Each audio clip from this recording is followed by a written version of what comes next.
Mummy एक हमदी comment कइले बानी कि हमार शाम से बोलत तानी और गीत हमरा बहुत ही अच्छा लागेला। एगो मैया के गीत बाटे काथी के कही शीतली मैया, तो तनी वहाँ के गीतवा सुना देती, एगो तनी गा दी। काथी केरा कही भवानी शीतली मैया काथी लागल हो साल। काथी के कही शीतली मैया काथी लागल हो साल। काथिए बैठल शीतल मैया झारेली लामी हो केश।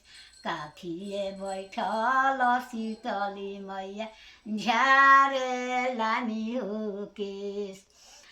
अरे सोनाही के कही शीतली मैया रूपे लागल हो साल। सोनाही के कही शीतली मैया रूपे लागल हो साल। मछिया बैठल शीतल मैया झारेली लामी हो केश। मछिया बैठल भवानी मैया झारेली लामी हो केश। टूटी गइले कही शीतली मैया टूटी मुरुकी गइले हो साल। टूटी गइले कही शीतली मैया मुरुकी गइले हो साल। मछिया बैठल झभा शीतली मैया नायना ढारे हो लोर। मछिया बैठल शीतली मैया ढारेली नैना हो लोर।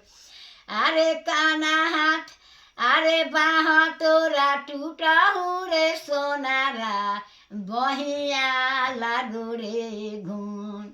बाह तोरा टूटहु रे सोनारा बहिया लागो रे घुन।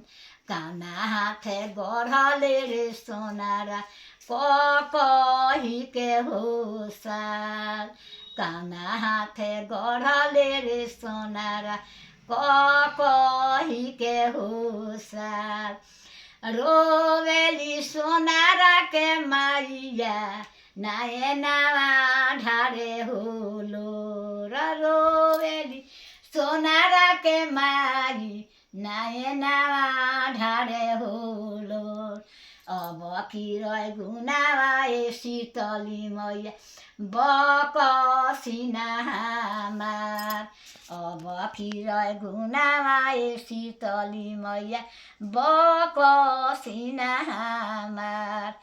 फेरू से बनैब ए शीतल मैया कही के हो साल। फेरू से ले आइब ए शीतली मैया कही के हो साल।